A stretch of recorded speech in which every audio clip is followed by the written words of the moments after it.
What's up, cinema lovers, and welcome to another episode of Too High Cinemas. I am your host, SHRIM, and as you may know, here on Too High Cinemas, I like to give my opinion on some of the most popular pieces of cinema in the world. And today's movie I'm going to be running through and reviewing is going to be Sam Raimis Spider-Man 2, starring Tobey Maguire and Kirsten Dunst. Now let's get into it. 2 years after becoming Spider-Man, Peter Parker is estranged from both his love interest Mary Jane Watson and his best friend Harry Osborn, and discovers that his Aunt May is facing eviction. He finds himself suffering temporary but recurring losses of his powers, often in life-threatening situations. Harry, who is now head of Oscorp's Genetic and Scientific Research Division, is sponsoring a fusion power project by nuclear scientist Otto Octavius, who befriends and mentors Peter.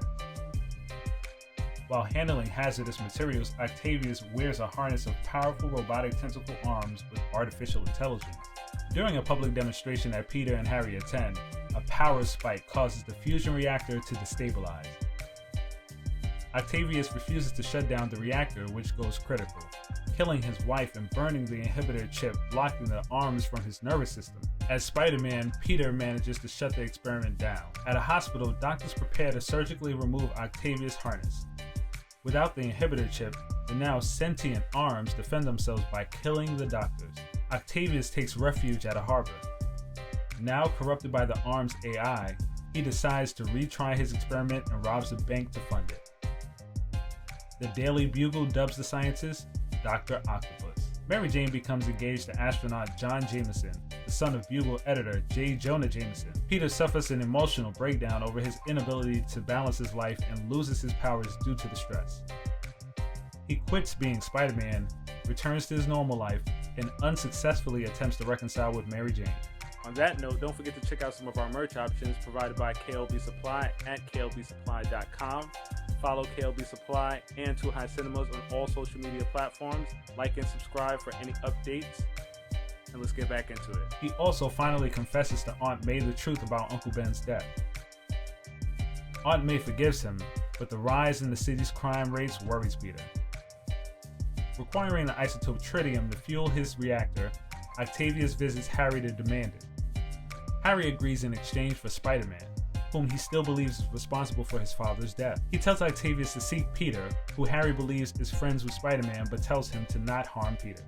Octavius locates Peter, tells him to find Spider-Man, and captures Mary Jane. Her endangerment leads to Peter's powers returning, and he goes after Octavius. As they battle, they fall onto a New York City subway train. Octavius sabotages it and leaves Peter to save the derailing train, which he does at a great physical toll. Octavius captures a weakened Peter and delivers him to Harry. Harry prepares to kill Spider-Man only to be shocked to see Peter under the mask. Peter convinces Harry to direct him to Octavius' lair, as bigger things are at stake. They battle again as the nuclear reactor starts threatening the city. Peter reveals his identity and persuades Octavius to let his dream go for the greater good. Octavius commands the tentacles to obey him and sacrifices himself to destroy the experiment. Mary Jane sees Peter's true identity, which he says is why they cannot be together. Meanwhile, Harry is visited by a vision of his father in a mirror, pleading for Harry to avenge his death. Enraged, Harry shatters the mirror, inadvertently revealing a secret room containing his father's Green Goblin equipment. On her wedding day, Mary Jane abandons John at the altar and runs to Peter's apartment.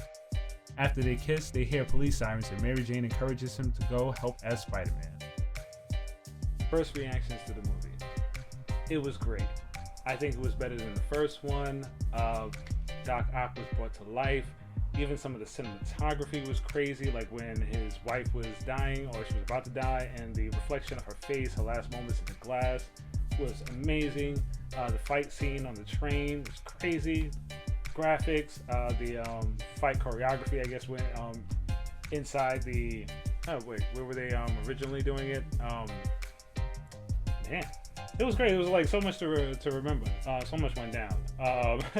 It really showed what it was to be Spider-Man, especially with him losing his powers and everything like that, and all the struggles he was going through, and his identity and his his self-esteem, like as being a hero. So it dove a lot into what it is to be Spider-Man, and I thought that was amazing. Gave Aunt May something to do too. It was pretty cool. I thought it was great. So now the grading. So now when it comes to comedy, dank, drama, dank, action, definitely dank, horror, Reggie. Horror was Reggie. It wasn't really that scary. Like, I didn't really get any jump scares and stuff like that. It was just more cinematography. And that was my run through and review of today's movie. Please hit the like, subscribe, and comment down below on what you would like me to review next. For now, smoke you later.